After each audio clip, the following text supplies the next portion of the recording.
Hi friends, welcome to Renna சமையல். இன்றைக்கி என்ன சமையல் பார்க்க போகிறோன்னா, சூடான சாதத்தோட கலந்து சாப்பிட்றதுக்கு ரொம்ப சுவையான எளிமையான முறையில் செய்யக்கூடிய தக்காளி குழம்பு தான் பார்க்க போகிறோம். இந்த குழம்பை கொஞ்சம் அதிகமாக செஞ்சு வச்சுக்கிட்டா மத்தியான சாதத்தோடையும் நைட்டு இட்லி தோசைக்கும் ரொம்ப அட்டகாசமாக இருக்கும். எளிமையான முறையில் செய்யக்கூடிய இந்த தக்காளி குழம்பை ரொம்ப சுவையாக எப்படி செய்கிறதுன்னு வாங்க பார்த்துடலாம். தக்காளி குழம்பு பண்ணுறதுக்கு 3 டேபிள் ஸ்பூன் எண்ணெய் சேர்த்துடலாம். எண்ணெய் சூடாகி வரட்டும். எண்ணெய் சூடாயிட்டு இதில் பட்டை, கிராம்பு, ஏலக்காய், கல்பாசி, ஜாதிபத்திரி சேர்த்துடலாம். நம்ம சேர்த்த பட்டை, கிராம்பு, ஏலக்காய், ஜாதிபத்திரி எல்லாமே நல்லா பொரிய ஆரம்பிச்சிருச்சு. பொடியாக நறுக்குன 2 பெரிய வெங்காயம் சேர்த்துடலாம். பெரிய வெங்காயத்துக்கு பதிலாக சின்ன வெங்காயம் கூட நீங்கள் சேர்த்துடலாம். வெங்காயத்தை சேர்த்துட்டு நல்லா வதக்கிடலாம். வெங்காயம் வதங்கி வந்துருச்சு. இப்போ இதில் பொடியாக நறுக்குன 7 பூண்டு சேர்த்துக்கலாம். கொஞ்சமாக கருவேப்பிலை சேர்த்துடலாம். சேர்த்துட்டு எல்லாத்தையும் நல்லா வதக்கிடலாம். நம்ம சேர்த்த வெங்காயம், பூண்டு நல்லா வதங்கி வந்துருச்சு. இப்போ இதில் பொடியாக நறுக்குன 4 தக்காளி பழம் சேர்த்துடலாம். நல்லா பழுத்த தக்காளியாக எடுத்துக்கிட்டால் தான் தக்காளி குழம்பு நல்லாயிருக்கும். தக்காளியை சேர்த்துட்டு இந்த எண்ணெயிலே கொஞ்சம் நேரத்துக்கு நல்லா வதக்கிடலாம். தக்காளியை சேர்த்துட்டு நல்லா வதக்கியாச்சு. இப்போ இதில் மசாலா தூள்லாம் சேர்த்துடலாம். குழம்பு மிளகாய் தூள் 3 டேபிள் ஸ்பூன் சேர்க்குறேன். அதுக்கப்புறமா உப்பு சேர்த்துக்கலாம்.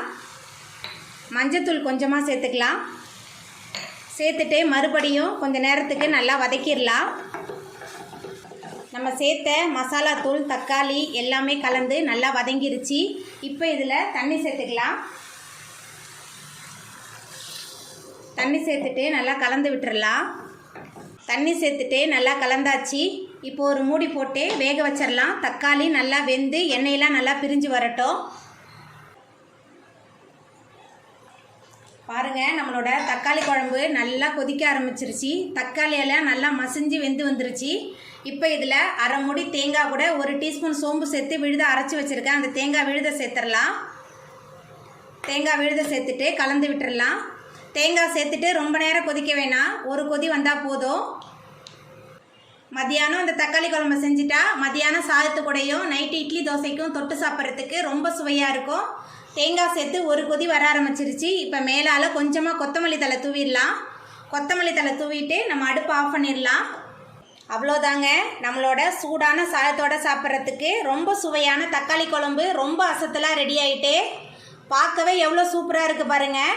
நீங்களும் உங்கள் வீட்டில் இந்த சுவையான தக்காளி குழம்பை செஞ்சு பாருங்கள். இந்த வீடியோ உங்களுக்கு பிடிச்சிருந்தா லைக் பண்ணுங்கள், ஷேர் பண்ணுங்கள், கமெண்ட் பண்ணுங்கள், சப்ஸ்கிரைப் பண்ணுங்கள். அப்படியே பக்கத்தில் உள்ள பெல் பட்டனை கிளிக் பண்ணிடுங்க. நன்றி.